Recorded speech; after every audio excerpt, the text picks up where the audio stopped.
Tras ser entrevistado en la casa de Beverly Hills, Eric Menéndez llamó a su hermano Lyle, con quien no consiguió comunicarse. Necesitaba a alguien con quien hablar y en quien confiar, así que llamó a su psicoterapeuta, Ociel, con quien quedó el 31 de octubre en su consulta. Pasearon por Beverly Hills y Ociel animó a Eric para que le hablara sobre sus sentimientos, su depresión y sus pensamientos suicidas, ya que los tenía en ese momento. Poco después regresaban a la oficina del psicoterapeuta cuando Eric se detuvo, lo miró y le dijo: lo hicimos, matamos a nuestros padres. Hola a todos y bienvenidos a la parte 2 del caso de los hermanos Menéndez. Tenéis la parte 1 en el comentario fijado de este vídeo, en el que me centré en la biografía de los implicados de José y Kitty Menéndez y los hermanos Eric y Lyle y en los crímenes. Y hoy en la parte 2 vamos a hablar sobre la confesión de Eric a su psicoterapeuta, cómo los descubrió la policía, los juicios, los presuntos abusos y toda la información que no conté en la parte 1. Antes de empezar voy a dejar por aquí mis redes sociales, mi Instagram y mi TikTok, y si te gusta este tipo de contenido suscríbete al canal y déjame un me gusta. Y ahora ya empecemos con la parte 2 del caso de los hermanos Menéndez.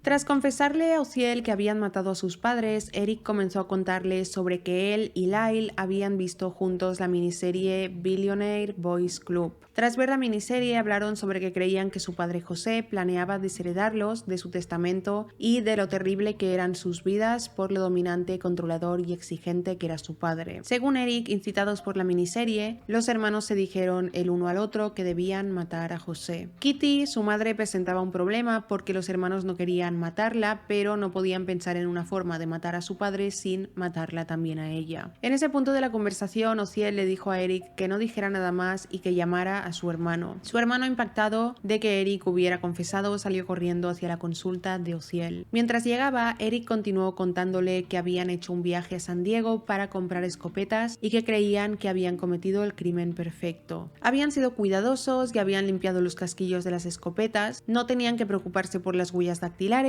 porque el crimen se cometió en su propia casa, por lo que naturalmente sus huellas estarían en todas partes. Eric continuó explicándole a Ociel que una vez terminaron de limpiar, Lyle condujo el coche de Eric hasta Mulholland Drive, una carretera que va desde el Océano Pacífico hasta el Valle de San Fernando, y Eric estaba demasiado conmocionado para conducir. Se detuvieron en el lugar y Eric esperó hasta que la zona estuvo despejada de coches y luego arrojó las escopetas en un cañón cercano. Se dirigieron hacia una gasolinera donde tiraron su ropa y zapatos salpicados de sangre en un contenedor de basura junto con los casquillos. Luego condujeron hasta casa. Habían planeado conducir hasta Cheesecake Factory para encontrarse con su amigo Perry, pero Eric se estaba desmoronando, así que volvieron a la casa y en ese momento llamaron a la policía. Tras contar esto, Lyle llegó furioso a la consulta de Ociel y estaba muy enfadado porque su hermano había confesado los crímenes. Tras sentarse los tres en la consulta, Lyle le dijo a Ociel que pensaba que José estaría orgulloso de él por haber cometido un asesinato tan efectivo. Ociel le explicó a los hermanos la diferencia entre un crimen que tenía lugar en un momento durante una discusión, por ejemplo, y un crimen cometido para alcanzar un objetivo específico. Les explicó que el comportamiento de la última situación se considera el comportamiento de un sociópata. Ociel testificaría más tarde en el tribunal que los hermanos en ese momento se miraron y dijeron: somos sociópatas. Lyle entonces estalló en ira y amenazó a Ociel y le dijo que si le contaba a alguien lo que Eric había confesado también lo mataría. El 2 de noviembre los hermanos se reunieron nuevamente con Ociel y Lyle amenazó de nuevo al hombre, diciéndole que él y Eric habían considerado matarlo para guardar el secreto. Ociel podría haber denunciado a Lyle y a Eric a la policía porque lo habían amenazado y esta amenaza borraba la barrera de confidencialidad entre paciente y terapeuta, pero no lo hizo.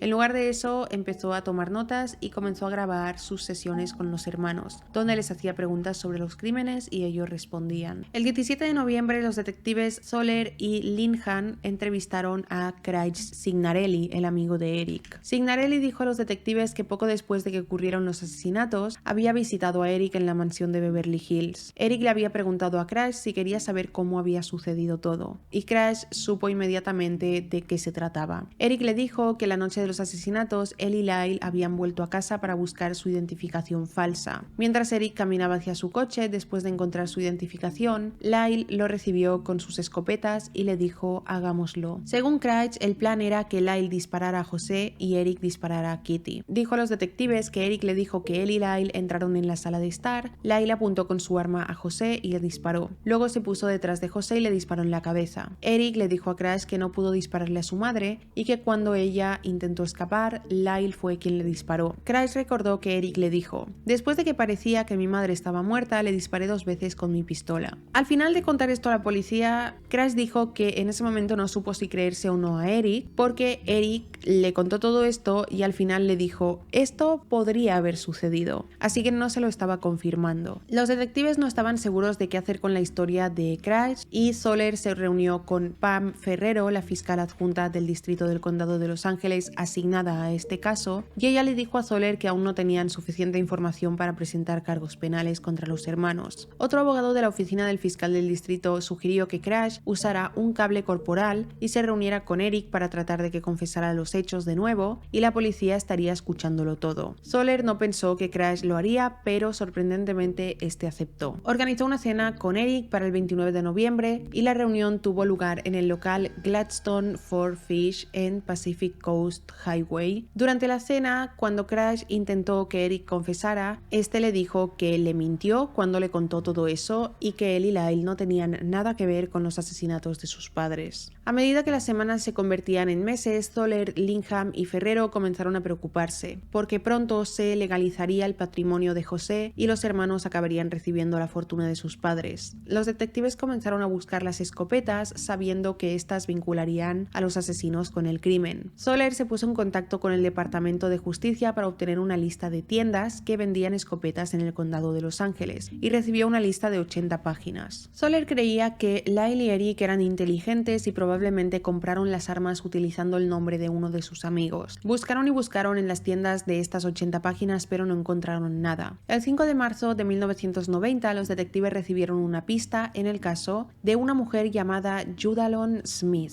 Judalon era una mujer de 37 años, tenía un negocio de duplicación de cintas de audios y era la amante del psicoterapeuta Ociel. Ella le dijo a los detectives que Ociel le había pedido que escuchara a escondidas una sesión de terapia que tuvo con los hermanos Menéndez el 31 de octubre de 1989. También le dijo a los detectives que escuchó una discusión a gritos entre Lyle y Eric en la cual Lyle gritó: no puedo creer que se lo hayas dicho, tenemos que matarlo, a él y a cualquiera que esté asociado con él, el día que Eric le confesó los crímenes a Ociel. Eric le gritó: no puedo impedirte lo que tienes que hacer, pero no puedo matar más. La sesión terminó cuando Eric salió corriendo de la oficina sollozando. Judalon, que estaba ahí sentada fuera de la oficina de Ociel, vio a Lyle salir de la oficina seguido de Ociel, y Lyle amenazó a Ociel. Escuchó a Lyle decir: puedo entender a Eric, pero no debería haber hecho esto. Ociel le preguntó a Lyle: ¿me estás amenazando? Y Lyle le estrechó la mano y le dijo: buena suerte, doctor Ociel. Judalon dijo a la policía que Ociel siguió invitando a los hermanos a recibir terapia y les dijo que tal vez podría ayudarlos a reconstruir los hechos de la historia de su familia que los llevaron a matar a sus padres. También dijo a los detectives que Ociel le dijo que tenía todo grabado: las confesiones de los asesinatos, las explicaciones de por qué los hermanos habían cometido los crímenes, etc. El 8 de marzo, Soler obtuvo una orden de registro para las cintas de Ociel basándose en la información que le había dado Judalon. Ociel entregó 17 cintas de audio y 7 páginas de notas. Reprodujo fragmentos de las cintas para los detectives y finalmente escucharon los detalles de lo que sucedió el 20 de agosto de 1989, la noche de los asesinatos. Después, las cintas y las notas fueron selladas en una bolsa de pruebas de la policía y llevadas al juzgado del condado de Los Ángeles en Santa Mónica. Un juez determinaría más tarde si la barrera de confidencialidad entre paciente y terapeuta se aplicaba a los hermanos Menéndez. El 7 de marzo, Lyle y 2 de sus amigos volaron desde Newark, Nueva Jersey, a Los Ángeles. Lyle volaba a Los Ángeles para intentar encontrar los $40,000 que Eric había pagado al promotor del concierto, que comenté en la parte 1, que Eric le dio $40,000 a un supuesto socio y este socio desapareció. Durante el vuelo llamó a Mr. Búfalos y le dijeron que los detectives Soler y Linhan habían llegado una hora después de que Lyle se hubiera ido al aeropuerto de Newark. Según Glenn Stevens, que estaba sentado junto a Lyle en el vuelo, cuando Lyle se enteró de la visita de los detectives, sacó un clip para billetes de su bolsillo y le dio $1,400 y una tarjeta de visita con el nombre y número de teléfono de Gerald Chaleff, el abogado. Lyle le dijo a Glenn que si algo le pasaba debería utilizar el dinero para sacarlo de la cárcel. También le dijo que Chaleff y su terapeuta, Jerry Ociel,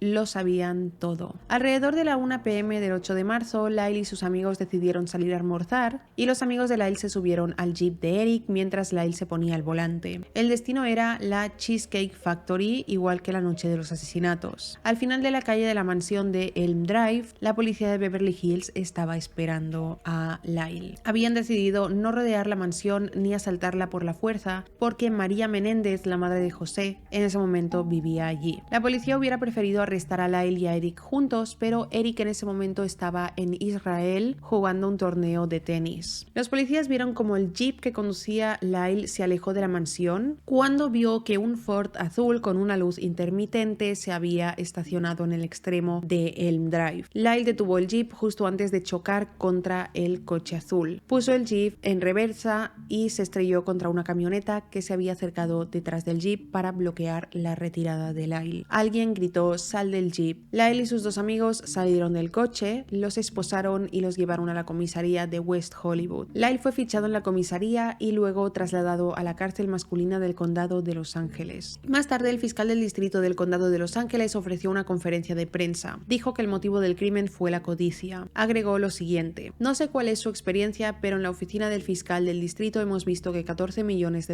son motivo suficiente para que alguien mate a otra persona". También dijo: "Los cargos se habían asociado a circunstancias especiales que significaban que, si eran condenados, los hermanos podrían ser ejecutados en la cámara de gas de San Quintín". La familia Menéndez se tomó muy mal la noticia del arresto de Lyle. Carlos Baralt, tío de Lyle y Eric, dijo: "Toda la familia apoya a los muchachos". En los medios de comunicación se especuló sobre si Eric huiría de Israel, pero según un miembro de la familia, Eric dependía mucho de Lyle y este pariente dijo: "Eric seguiría a Lyle al infierno, incluso si eso significara abandonar el cielo para hacerlo". Después de enterarse de la detención de Lyle, Eric llamó a su tío Carlos desde Israel. Carlos le dijo a Eric que lo mejor que podía hacer era entregarse. Voló hasta Miami para encontrarse con su tía Marta Cano y ella notificó a Soler y a Linhan que volaría junto a Eric hacia Los Ángeles para que se entregara básicamente. El 11 de marzo de 1990 los detectives se reunieron con Marta y Eric en el aeropuerto internacional de Los Ángeles. Soler detuvo inmediatamente a Eric y fue ingresado en la cárcel de hombres del condado de Los Ángeles. Aunque los hermanos habían sido arrestados, Soler y Linhan todavía estaban construyendo el caso contra ellos. Los detectives no tenían ninguna evidencia física que vinculara a los hermanos con los asesinatos y continuaron buscando tiendas que vendieran armas para encontrar la tienda que les había vendido las escopetas. Los detectives se enteraron por Jude Allen Smith que Eric había arrojado las armas a un cañón cerca de Mulholland Drive.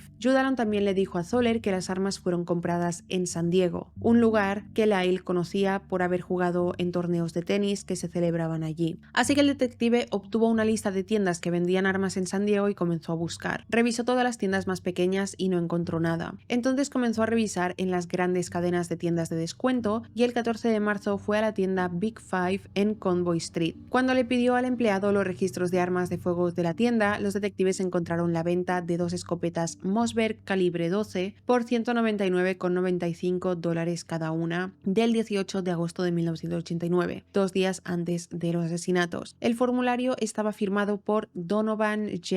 Goodrow y enumeraba una dirección de San Diego. ¿Recordáis cuando Donovan se dejó su billetera en la habitación de la Universidad de Lyle? Pues de ahí Lyle se quedó su billetera. Soler llamó a Donovan y le preguntó: ¿dónde estaba usted el 18 de agosto del 89? Donovan había estado en su trabajo dirigiendo un restaurante en la ciudad de Nueva York y pudo verificarlo. Le mostraron una copia del formulario y Donovan le dijo a Soler que la firma no se parecía en nada a la suya. El fiscal adjunto del distrito asignado al caso pidió al tribunal una orden que le permitiera recoger muestras de la escritura a mano de Lyle y Eric para compararlas con la firma del formulario de la arma de fuego, y Eric se negó a someterse a la prueba de escritura. Las familias Andersen y Menéndez, o sea, las familias de los hermanos, tanto de parte de padre como de madre, contrataron a una abogada muy buena y muy cara para los chicos. La elegida para representar a Eric fue Leslie Abramson. Leslie es la nieta de un organizador del Sindicato Internacional de Trabajadores de la Confección de Mujeres y era una abogada que se oponía a la pena de muerte. Los honorarios de Leslie por defender a Eric fueron de $750,000. Para ese momento los hermanos llevaban 2 semanas en la cárcel de hombres del condado de Los Ángeles. Fueron procesados por el asesinato de sus padres el 26 de marzo del año 90. En la sala del tribunal de la jueza Judith Stein estaban presentes en el público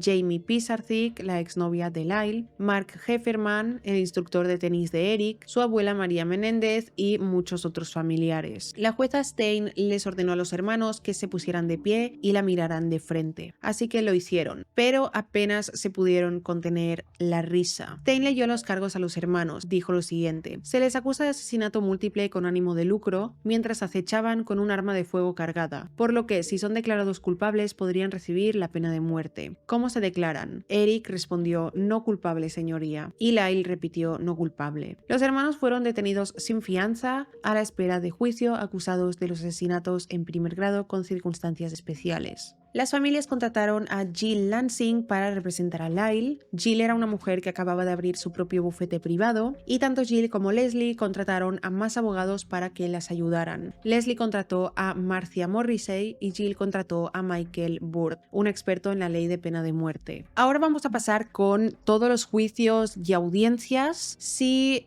voy a dar prácticamente todos los detalles que sucedieron en el juicio, todo lo que dijeron los abogados, la defensa, los acusados, los fiscales, etcétera, etcétera, etcétera. Hubo varias audiencias sobre las cintas de Ociel con los hermanos Menéndez confesando los crímenes. Esas fueron las primeras audiencias. Después de una de estas audiencias, el departamento del sheriff anunció que los eslabones de la cadena del tobillo de Lyle habían sido cortados y para ellos indicaba que estaba intentando escapar de prisión. En otra audiencia de las cintas, Eric tenía moretones resultado de una paliza en la cárcel que estaba siendo investigada. El 6 de agosto de 1990 determinaron que las cintas podían usarse como evidencia contra los hermanos, pero Leslie apeló rápidamente la decisión ante el tribunal y el tribunal revocó la decisión de que las cintas podían usarse como evidencia porque se afirmó que Ociel no había actuado como psicoterapeuta durante las 2 últimas sesiones grabadas, sino que lo había hecho por protección a sí mismo tras ser amenazado por los hermanos. En otra audiencia revelaron por primera vez que los hermanos Menéndez efectivamente asesinaron a sus padres, y entonces ahí varios miembros de la familia dejaron de aparecer en las audiencias. Los hermanos pasaron 3 años en la cárcel esperando a que comenzaran sus juicios y fueron separados de otros prisioneros y alojados en celdas separadas. Durante los primeros meses en prisión, Eric tuvo tendencias suicidas y recibió tranquilizantes. Un sacerdote lo visitó durante esos meses y Eric comenzó a revelar por primera vez sobre los abusos que sufrió en la infancia. Fue allí donde las defensas se centraron en los abusos que comenzaron a contar los hermanos para usar como defensa. Los abusos, según ellos, empezaron cuando Lyle tenía 6 años. Su padre, José, le acariciaba y le pedía que hiciera lo mismo con él, ahí abajo. Con el tiempo, la situación iba empeorando cuando lo empezó a violar.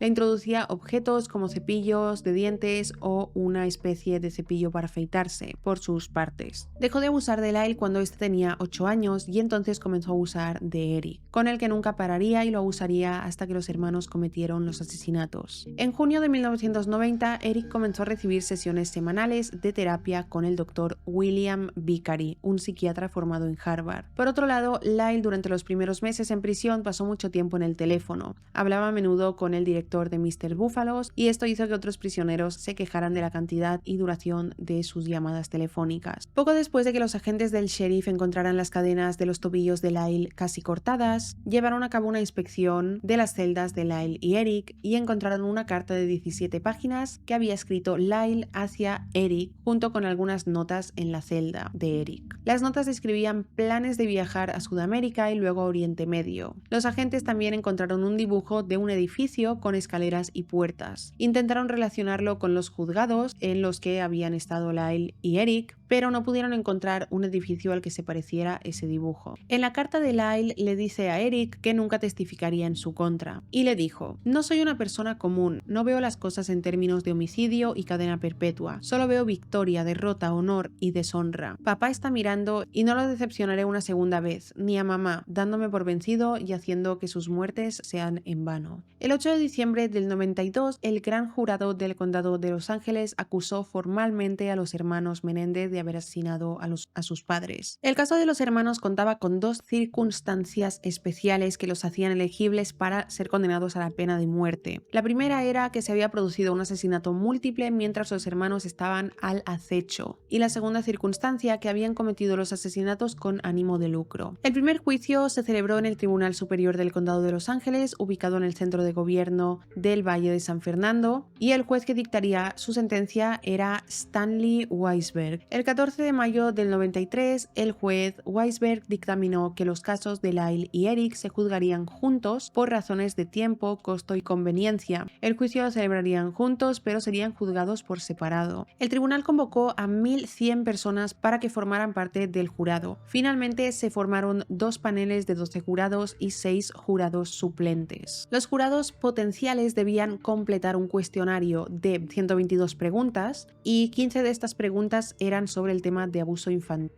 sexual y la violencia en la familia. La defensa intentaría demostrar a los jurados que eran José y Kitty y no Lyle y Eric quienes debían rendir cuentas por los asesinatos. Leslie y Jill, las abogadas de los chicos, argumentaron que los padres inculcaron el miedo a los hermanos durante un largo periodo de tiempo. Sin embargo, Jill y Leslie tenían un obstáculo, y es que los hermanos les habían confesado haber sido víctimas de abuso sexual por parte de su padre. Pronto entraremos en más detalles con eso, pero no había pruebas físicas de ello, por lo que las abogadas debían ingeniárselas para demostrar que los abusos eran ciertos. Ellas consultaron a Paul Mones, un abogado y defensor de los derechos de los niños. Mones había escrito When a Child Kills, Abused Children Who Kill Their Parents, cuando un niño mata niños abusados que matan a sus padres, un libro donde describe cómo los abogados pueden defender con éxito a los niños acusados de matar a sus padres. El libro de Mones se basa en su investigación, que demostró que los niños que matan a sus padres suelen ser niños pacíficos, que tienen baja autoestima y que reaccionan solo después de haber sufrido abusos en silencio, generalmente después de años de intentar complacer a sus padres sin éxito. Según Mones, cuando estos niños se defienden, atacan cuando su abusador está en un estado vulnerable. Los crímenes tienden a caracterizarse por la exageración. En lugar de disparar una bala al abusador, el niño dispara una y otra vez. Básicamente esto describe cómo fueron los crímenes de Lyle y Eric con sus padres.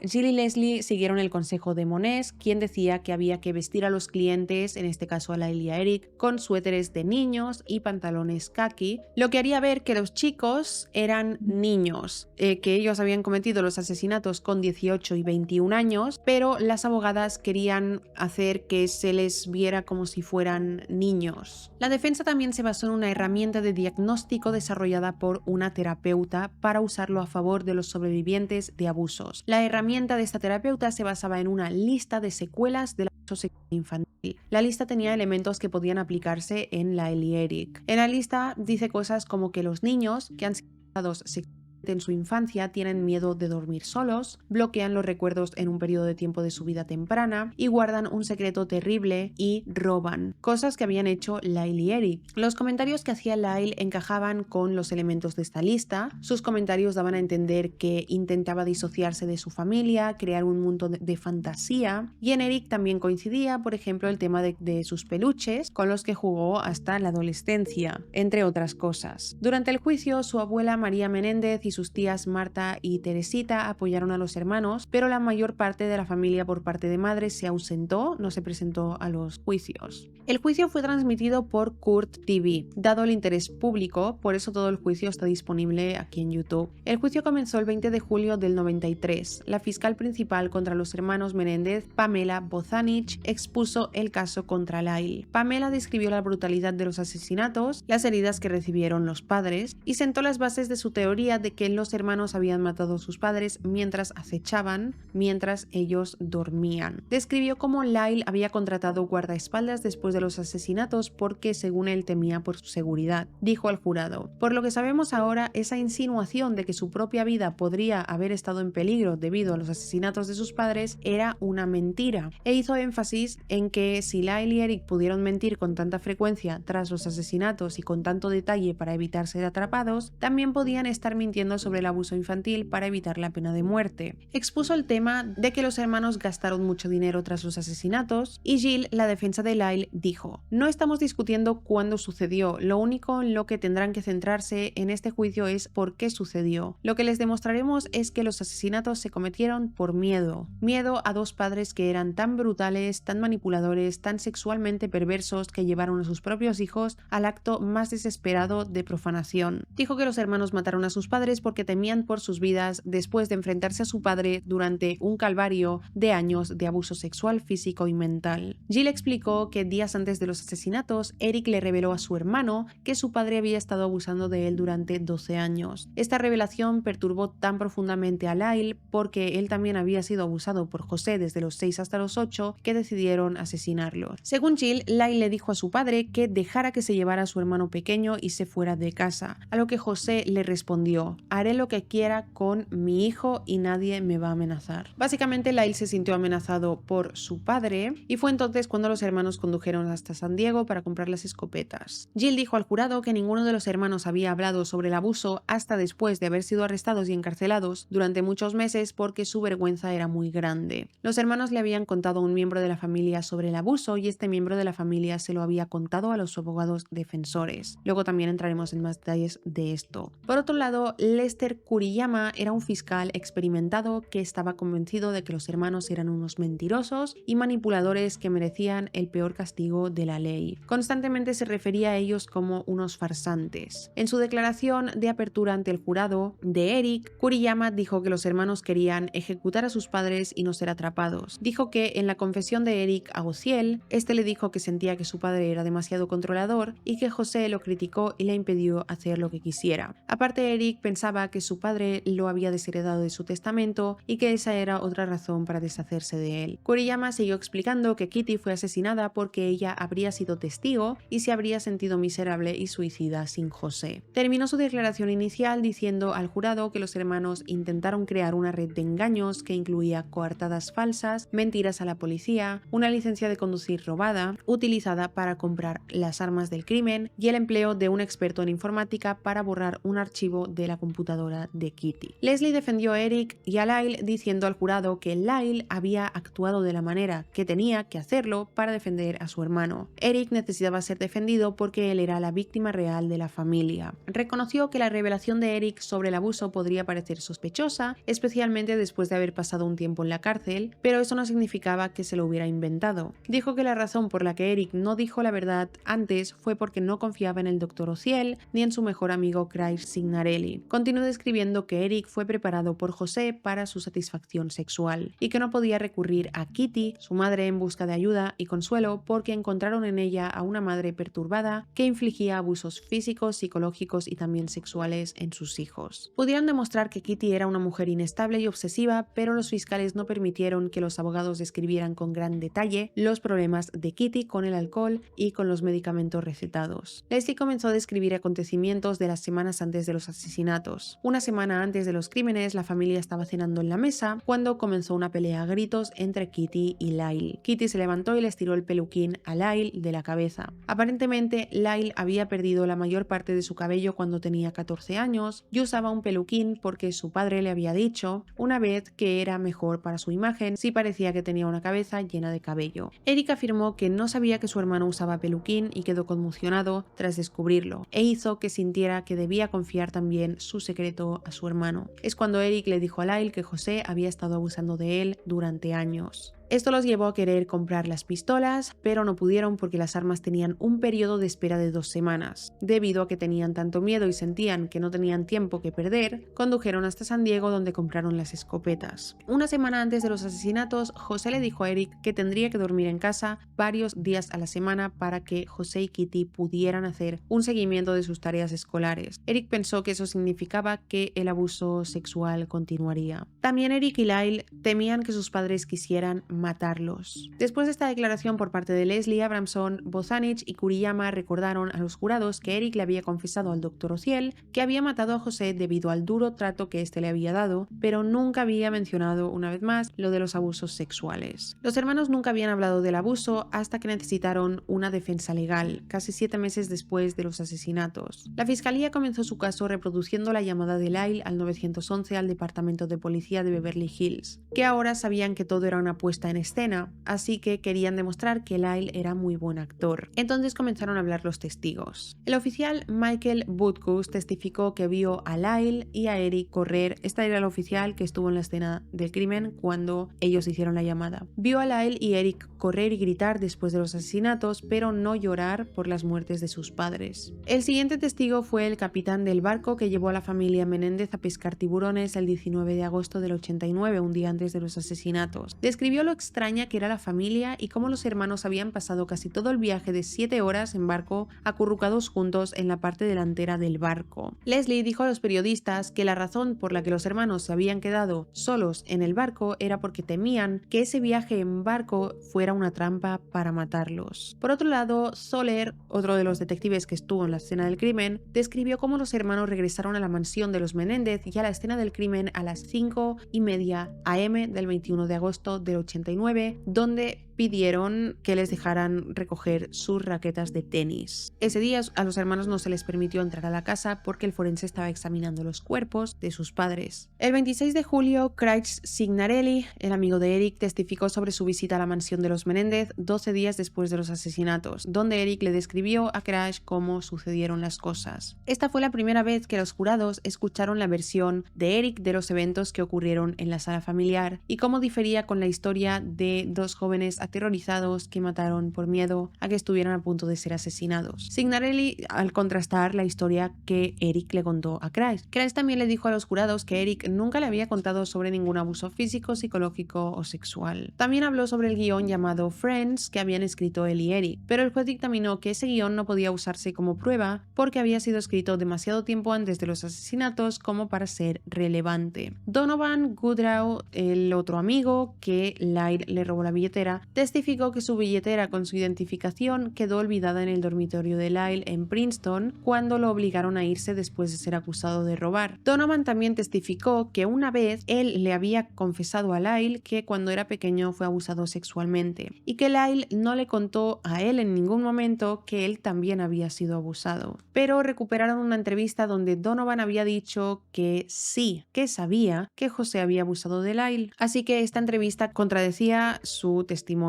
en el juicio. El 4 de agosto, el Dr. Ociel testificó ante los jurados de Lyle y Eric que los hermanos querían matar a José porque dominaba sus vidas y los hacía sentir inferiores. Eric dijo que José había estado dominando y controlando completamente su vida y era imposible de complacerlo. Ociel también testificó que los hermanos decidieron matar a su madre porque no creían que Kitty hubiera podido sobrevivir emocionalmente sin José. Eric también le dijo a Ociel que el hecho de que José casi lo desheredara fue otro motivo de por qué él y Lyle tuvieron que matar a su padre. También describió las amenazas que recibió de Lyle después de la sesión del 31 de octubre en la que Eric confesó los asesinatos. Tras testificar todo esto, Leslie Abramson y Michael Bart, los abogados de Eric, interrogaron a Ociel. Hablaron sobre su romance con Judah Lon Smith y del hecho de que recientemente había llegado a un acuerdo por una demanda que ella había interpuesto contra él por $400,000. También mencionaron la denuncia de la Junta Estatal de Psicología según la cual Ociel había recetado medicamentos indebidos a Judalon y había tenido una relación dual indebida también con otra paciente. La examante de José, Louise, siguió el juicio en Court TV. Louise llamó a Pam Bozanich para decirle que el hombre que había conocido no se parecía en nada a la persona que estaba siendo descrita por la defensa. O sea, dijo que el José que ella conocía no se parecía nada al José que estaban describiendo Leslie y Jill, las abogadas de los chicos. Lyle testificó durante un periodo de 9 días y su testimonio estuvo repleto de historias sobre el supuesto abuso que sufrió entre los 6 y los 8 años y la historia de que abusó sexualmente de su hermano, él también. Tanto Lyle como Eric lloraron con frecuencia durante este testimonio, en el que Lyle explicaba que tras ser abusado por su padre, él también abusó de su hermano. Lyle testificó que Kitty abusó sexualmente también de él cuando tenía 11 y 12 años, afirmó que tocaba a Kitty por todas partes. Jill le preguntó a Lyle que por qué no se habían escapado de casa y Lyle respondió que no tenía sentido hacerlo porque su padre era poderoso y los habría encontrado. Admitió haber ofrecido dinero a su exnovia Jamie Pisarcik si testificaba que José le había hecho insinuaciones sexuales no deseadas. Jamie se negó y le contó a la policía sobre esta oferta de soborno. El 27 de septiembre, Eric comenzó a testificar. Su comportamiento testificando fue irregular y tenso durante todos los días. Miraba con los ojos entrecerrados, la mayor parte del tiempo parecía más perturbado mentalmente que triste o arrepentido, y su abogada Leslie le gritaba y lo interrumpía y le describieron como que trataba a Eric como un testigo hostil y no como su propio cliente. Eric testificó que creía que sus padres lo matarían. También dijo que su madre parecía tener poderes mágicos, que sabía a dónde iba, quiénes eran sus amigos y todo lo que hacía. Las declaraciones de Eric parecían difíciles de creer, especialmente viniendo de un hombre de en aquel entonces 22 años. Esto era parte del intento de la defensa de demostrar que Lyle y Eric habían sido infantilizados por el control de su padre y que ninguno de los hermanos tenía mentalmente la edad que tenía realmente. Eric testificó sobre matar a sus padres y el abuso sexual que supuestamente sufrió a manos de José. En un momento de su testimonio dijo voluntariamente que comenzó a poner canela en el té y el café de su padre porque había escuchado de sus compañeros de clase que hacía que el semen tuviera mejor sabor. Numerosos familiares salieron a testificar. Alan Anderson, el primo de los hermanos, dijo que de niño pasaba los veranos en su casa, en casa de los Menéndez, y tenía mucho que decir sobre José. Dijo que José golpeaba a los chicos con cinturones y que Kitty no se levantaba a consolar a los chicos ni nada. Él no vio que ellos fueran abusados, pero hubo alguna situación que le pareció extraña. Dijo que José le decía a sus hijos al dormitorio y luego se cerraba la puerta y se duchaba con ellos. Los hermanos describieron que parte de las violaciones se daban en la ducha cuando su padre se duchaba con ellos. Mientras José estaba con uno de los hermanos en la ducha, a Alan no se le permitía ni ir al pasillo, probablemente para que no pudiera escuchar nada. Dijo Alan sobre los asesinatos: sé que hicieron lo que hicieron porque temían por sus vidas. Otra prima, la del incidente que expliqué en la parte 1, Diane van der Molen, dio un testimonio similar. Según ella, Lyle cuando tenía 8 años le dijo que él y su padre se habían estado tocando ahí abajo. Diane fue a buscar a Kitty y se lo contó, pero Kitty no la creyó. También dijo que Eric y Lyle se peleaban sobre quién podía dormir con su madre cuando su padre no estaba en casa. Y Diane pensó que eso era extraño porque los hermanos ya tenían 15 y 12 años. Lyle testificó en el juicio que a veces tocaba a su madre en todas partes cuando dormía en su cama con ella.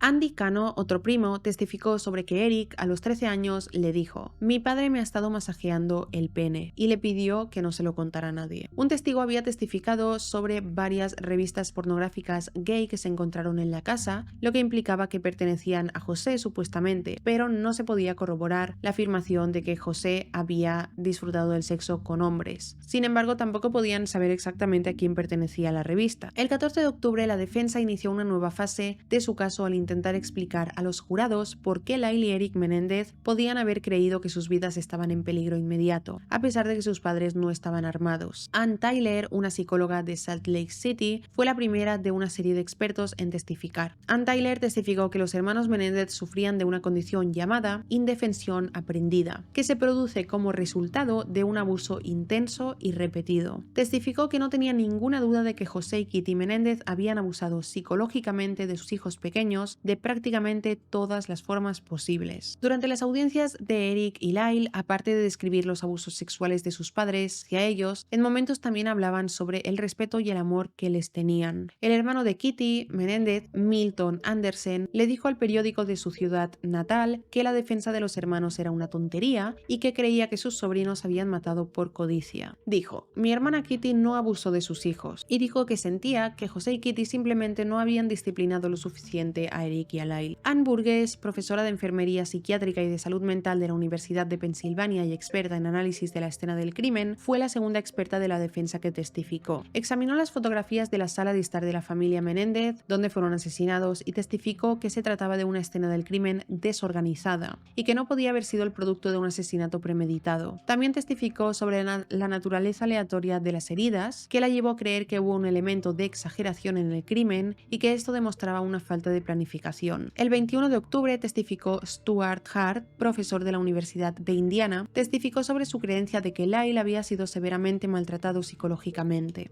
Testificó que entrevistó a Lyle en la cárcel durante 60 horas en el año 93 y que creía que estaba diciendo la verdad sobre el abuso debido al afecto que tenía. Cuando decía afecto se refería a vergüenza y una renuncia a hablar sobre el abuso porque para él era vergonzoso. Uno de los últimos testigos de la defensa fue el Dr. Kerry English, director médico del equipo de abuso infantil del Hospital Martin Luther King en el centro sur de Los Ángeles. Declaró que no encontró ninguna prueba de que Eric hubiera sido sodomizado, aunque la evidencia física de abuso es poco frecuente. El Dr. English había revisado los registros médicos de Eric desde que era un niño y encontró una curiosa referencia a una lesión de 1977. Esta noción del expediente de Eric decía: lesión en la faringe posterior, la úvula y el paladar blando que se cura bien. Se le preguntó al doctor si una lesión de ese tipo en la parte posterior de la garganta podría haber sido causada por abuso infantil y él respondió sí, por cópula oral. Esta lesión era sospechosa y la primera prueba física sobre el tema de los abusos. Todos los demás testimonios sobre abusos habían venido de los hermanos o de amigos o familiares que dijeron que habían recibido la información de los hermanos, pero también este doctor admitió que había otras cosas que podían causar esa lesión, no solo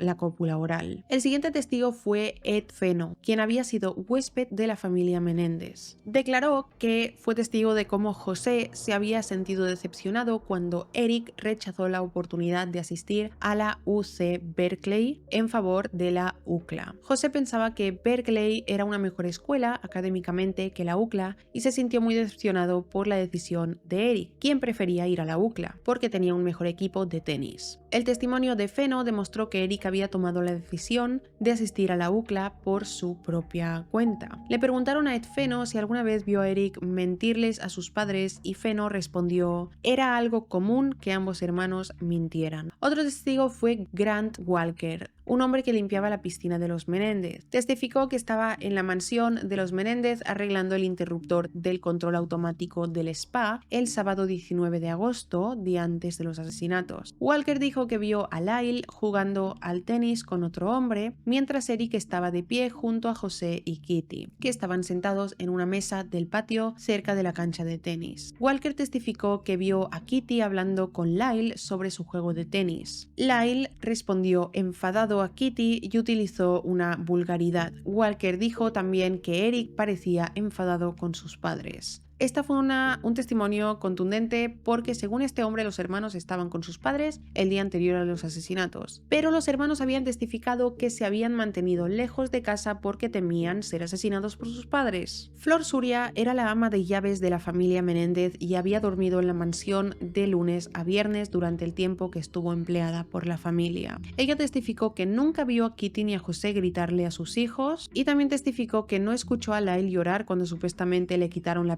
el peluquín ese martes y que no escuchó ningún otro ruido de la pelea que supuestamente tuvo José con Eric el jueves antes de que ocurrieran los asesinatos. La siguiente testigo fue Jamie Pisarcik, la exnovia de Lyle. Testificó que había sido la novia de Lyle de forma intermitente durante unos 3 años. La relación continuó después de que Lyle fuera arrestado, hasta un día de diciembre de 1990, cuando Jamie, que había empezado a sospechar de Lyle, le pidió que le dijera la verdad. Testificó que Lyle Lyle entonces le dijo que le había mentido y que la verdad era que había asesinado a sus padres, y que la razón de los asesinatos fue que José había estado abusando de Eric y que Kitty había abusado de Lyle. Jamie le dijo a Lyle que no le creía y poco después de que se produjera este intercambio rompieron su relación. Jamie testificó que en el año 87 había ido con Lyle a comprar un peluquín en Birmingham, Alabama, y que ella y Eric tuvieron una conversación sobre ese peluquín en el año 88. Este fue otro agujero en el caso de la defensa. Eric había testificado que no sabía que su hermano Lyle llevaba peluquín hasta que su madre se lo arrancó en la discusión de esa cena, y que fue cuando Eric le dijo a Lyle que estaba siendo abusado y esto los llevó a cometer los asesinatos, pero Jamie dijo que Eric sí que sabía que su hermano llevaba peluquín. La abogada de Lyle, Jill, dijo que Jamie estaba mintiendo y que era una cazafortunas. El hermano de Kitty, Brian Anderson, testificó que Eric no era tímido y que le parecía que tenía un ego inflado. Dijo que José le había dicho que quería que Lyle aprendiera a mantenerse a sí mismo y que él y Kitty no iban a mantenerlo para siempre. Marlene Eisenberg, quien fue la secretaria de José durante 14 años, testificó sobre el comportamiento de Lyle y Eric después del funeral de sus padres. Marlene había viajado en la limusina con los hermanos después del funeral. Lyle le preguntó en la limusina: ¿quién dijo que no podía llenar los zapatos de mi padre? Marlene le dijo a Lyle: haz tu propia huella en la vida y no trates de llenar sus zapatos. Lyle entonces le enseñó los zapatos que llevaba puestos y le dijo: no lo entiendes, estos son los zapatos de mi padre. Mark Heffernan fue el último testigo que testificó en este juicio. Fue llamado por la defensa para atenuar el testimonio del encargado de la piscina, Grant Walker, quien testificó que vio a los hermanos Menéndez la tarde del 19 de agosto jugando al tenis en la mansión. Mark Heffernan testificó que fue el entrenador de tenis de los hermanos durante el verano del 89 y negó haber estado en la mansión de los Menéndez ese día. El juez Weisberg dio a los jurados de Lyle y Eric 4 opciones para decidir el destino de los hermanos. Los jurados podían declarar a los hermanos culpables de asesinato en primer grado con circunstancias especiales, podían declarar a los hermanos culpables de asesinato de segundo grado, podían declararlos culpables de homicidio voluntario o de homicidio involuntario. Lyle y Eric se enfrentaban a la sentencia por 3 cargos: el asesinato de José, el de Kitty y el cargo de conspiración para cometer asesinato. El 28 de febrero del 95, el juez Weisberg fijó como fecha para el 12 de junio del 95 el nuevo juicio de los hermanos Menéndez. Los miembros del jurado no llegaron a ningún acuerdo y el nuevo juicio se pospuso varias veces y comenzó finalmente en agosto del 95. En abril del 95, Weisberg dictaminó que los hermanos serían juzgados juntos de nuevo frente a un solo jurado. Leslie Avanson siguió representando a Eric, aunque recibió pagos de los contribuyentes del condado de Los Ángeles porque el patrimonio de los Menéndez se había quedado sin dinero. Jill Lansing, por otro lado, ya no representaba a Lyle y fue reemplazada por Charles Gessler, un defensor público del condado de Los Ángeles. El 21 de agosto del 95 comenzó la selección del jurado en el nuevo juicio de los hermanos. Durante el nuevo juicio testificaron 64 testigos y esto contrastó con el primer juicio en el que habían testificado 101. El nuevo juicio duró 23 semanas. Testificaron que los hermanos llevaban con ellos la caja fuerte de sus padres un día después de haberlos asesinado, argumentaron que los hermanos estaban tratando de hacerse con el dinero de sus padres lo más rápido que pudieran. Clara Wright, la esposa de un abogado de sucesiones que los hermanos contrataron, testificó que los hermanos llevaron una caja fuerte a su casa con la esperanza de encontrar una copia del testamento de sus padres adentro. La caja fuerte fue abierta 2 días después de los asesinatos, cuando Brian Anderson y Carlos Baralt, los tíos de los hermanos, pudieron estar presentes. La caja fuerte estaba vacía. Carlos Baralt testificó que 2 meses antes de los asesinatos, José le dijo que quería desheredar a sus hijos, y dijo que no conocía ninguna evidencia de que sus sobrinos hubieran sido abusados por José. Carlos dijo que José le dijo que estaba decepcionado porque Lyle estaba fracasando académicamente en Princeton y que a Eric le faltaba talento, dureza y fuerza, y por eso pensó en desheredarlos. El doctor que realizó las autopsias de Kitty y José testificó en el primer juicio, pero no testificaría en el segundo porque no podía decir con certeza cuántos disparos se realizaron ni la secuencia de disparos que mataron a la pareja. Es el mismo doctor que realizó las autopsias de Nicole Brown Simpson y Ronald Goldman en el caso de O.J. Simpson y fue duramente criticado este doctor por errores que cometió en dichas autopsias. En este segundo juicio, la fiscalía puso en duda una vez más la versión de los hermanos cuando presentaron fragmentos de una carta que Lyle escribió en 1991 a un amigo suyo para pedirle que testificara falsamente que los hermanos le habían pedido en algún momento que les prestara una pistola.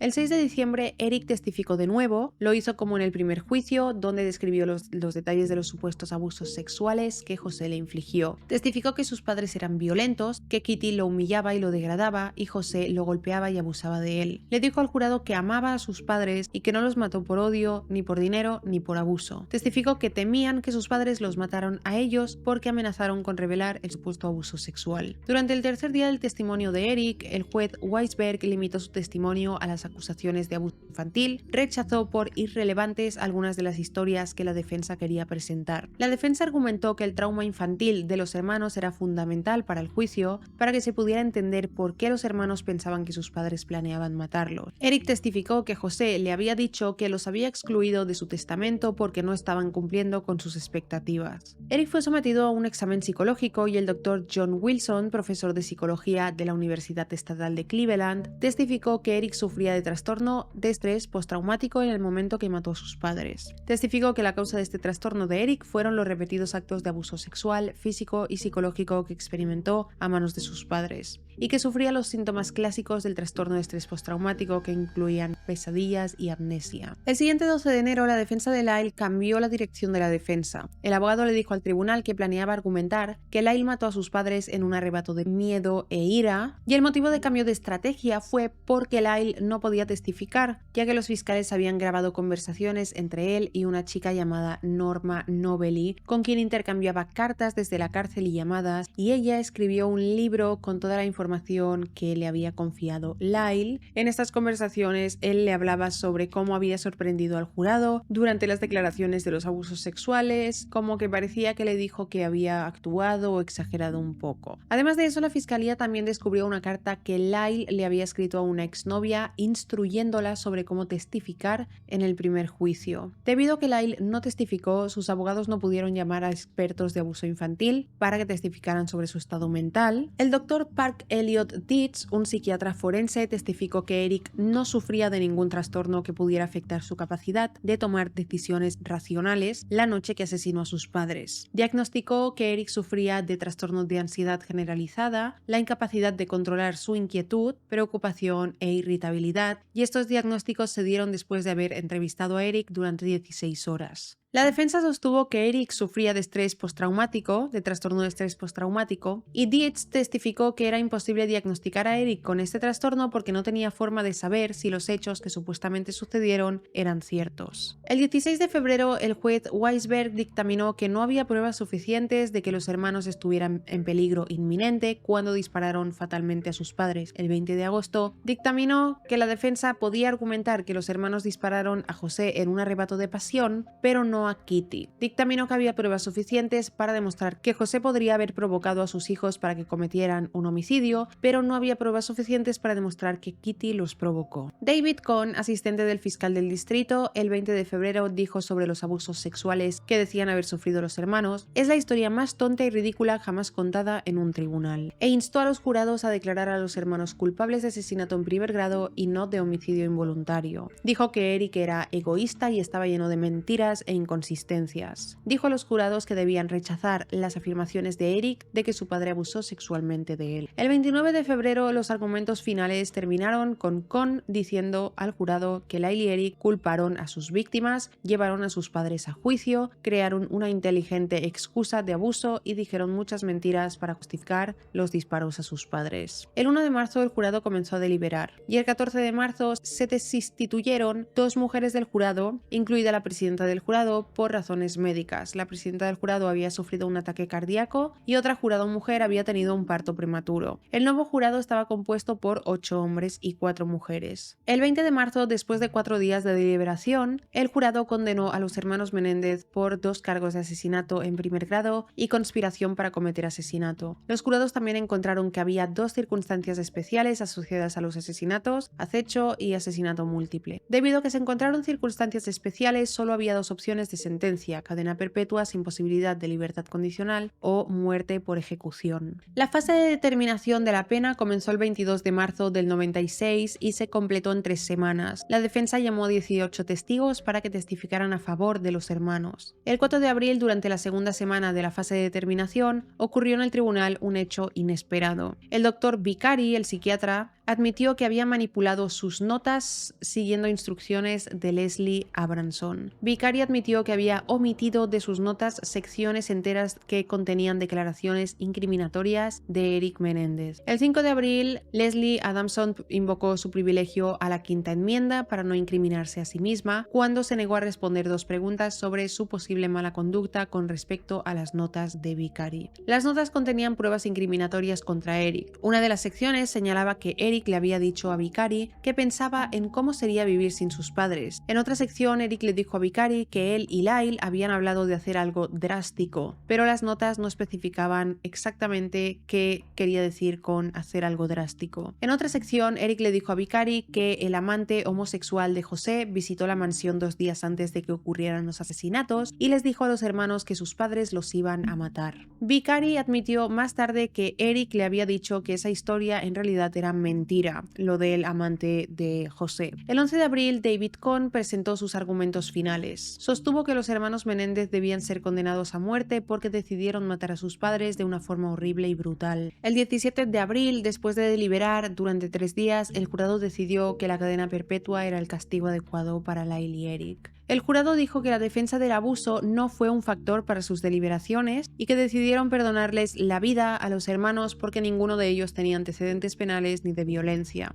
aunque algunos jurados dijeron que simpatizaban con la educación de los hermanos y que podría haber contribuido a que cometieran los asesinatos. Varios de los jurados creyeron en algunas de las pruebas de abuso psicológico, pero cuestionaron si el abuso sexual ocurrió. Ninguno de los jurados creyó en la teoría de la defensa de que los hermanos habían matado porque tenían miedo y tampoco creían que los hermanos hubieran matado únicamente por el dinero. Antes de ser sentenciados, el 2 de julio, Lyle y Eric concedieron una entrevista con Barbara Walters para el programa de televisión 2020 y el objetivo de la entrevista era conseguir apoyo del público para que los hermanos fueran encarcelados juntos. El juez Weisberg condenó a Lyle y a Eric Menéndez a cadena perpetua sin posibilidad de libertad condicional. Y el 10 de septiembre del 96, el Departamento de Correcciones de California separó a los hermanos. Lyle fue trasladado en autobús a la Institución Correccional de California y Eric fue trasladado en autobús a la prisión estatal de California cerca de Sacramento. Lyle y Eric fueron separados de otros presos y clasificados como reclusos de máxima seguridad. A Leslie Abramson decidieron no procesarla por solicitarle a Vicari que borrara secciones de sus notas. El doctor Ociel renunció a su licencia de psicoterapeuta y se mudó a otro estado. Y en 1996, Lyle se casó con un exmodelo llamado Anna Erickson,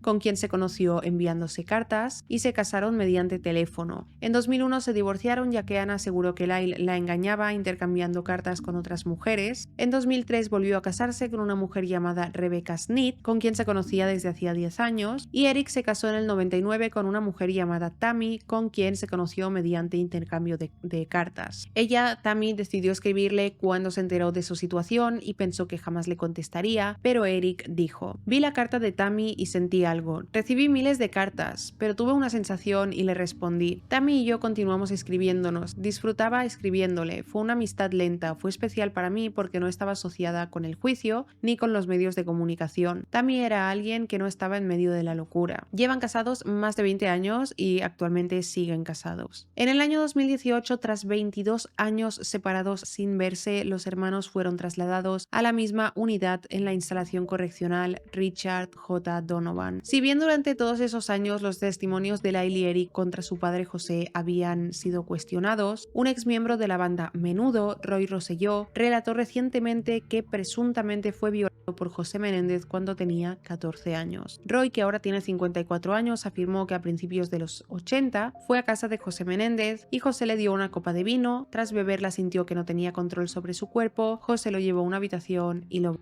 Rosselló también alega que José Menéndez abusó sexualmente de él en otras ocasiones, en una ocasión justo antes y después de una actuación en el Radio City Music Hall de Nueva York. Por esto, el abogado actual de los hermanos ha presentado una petición para que el caso sea revisado con esta nueva evidencia del testimonio de Roy Rosselló. Así que en un momento futuro podría haber una actualización y un giro en este caso después de tantos años. El fiscal del distrito del condado de Los Ángeles, George Gascon, dijo durante una conferencia de prensa que no hay duda de que que Eric Menéndez, de 53 años, y su hermano de 56 años, Lyle, cometieron los asesinatos, pero su oficina revisará nuevas pruebas y tomará una decisión sobre si se justifica una nueva sentencia. Entre las nuevas pruebas también se está examinando una carta de 1988 que presuntamente Eric Menéndez le habría enviado a su primo Andy Cano, en la que hace referencia a los abusos de su padre. En esta carta le decía Eric a su primo Andy: he estado tratando de evitar a papá, todavía está pasando, Andy, pero es peor para mí ahora, no puedo explicarlo. Tiene tanto sobrepeso que no soporto verlo. Nunca sé cuándo va a pasar y me está enloqueciendo. Esta carta la escribió Eric meses antes del crimen. Siguió diciendo esto: cada noche me quedo despierto pensando en que va a entrar. Necesito sacar eso de mi mente. Este primo al que Eric le escribió esta carta, Andy Cano, falleció en 2003 por una sobredosis. A pesar de todo esto, del testimonio de Roy Rosselló y de esta carta, el fiscal del condado, George Gascon, dijo: ninguna de estas informaciones ha sido confirmada. No estamos en este momento preparados para decir si creemos o si no creemos esa información, pero estamos aquí para decir que tenemos la obligación moral y ética de revisar lo que se nos está presentando. Según el fiscal, una revisión del caso podría dar lugar a una nueva sentencia o a un nuevo juicio, y anunció que hay una audiencia fijada para el 26 de noviembre de este año 2024. Gascon dijo que su oficina ha recibido una gran cantidad de llamadas luego del estreno de la serie Monstruos, la historia de Lyle y Eric Menéndez en Netflix. Así que como en noviembre va a haber otra audiencia para revisar este caso y la nueva información, si es así, voy a intentar enterarme de todo y buscarlo rápidamente para ir trayendo actualizaciones sobre cómo van las audiencias, ya que en esta parte he profundizado tanto en el tema de los juicios, pues para seguir actualizando sobre lo que vaya pasando en futuras audiencias, ahora que puede que se vaya a reabrir otra investigación. Y esto es todo sobre el caso de los hermanos Menéndez.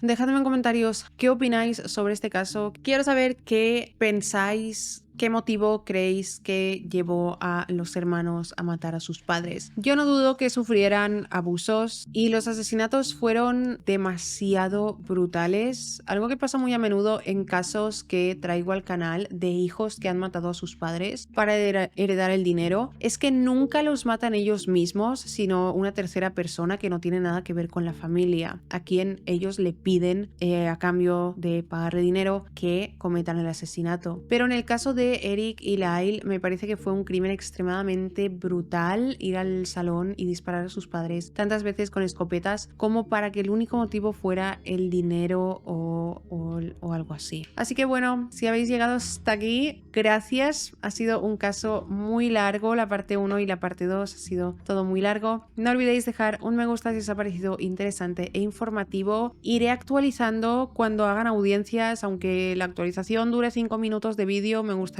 subirlo para que, ya que he hecho el caso completo, para que continúe así. Si te gusta este tipo de contenido, suscríbete al canal, déjame un me gusta. Gracias por ver mi vídeo y nos vemos en el próximo. ¡Chao!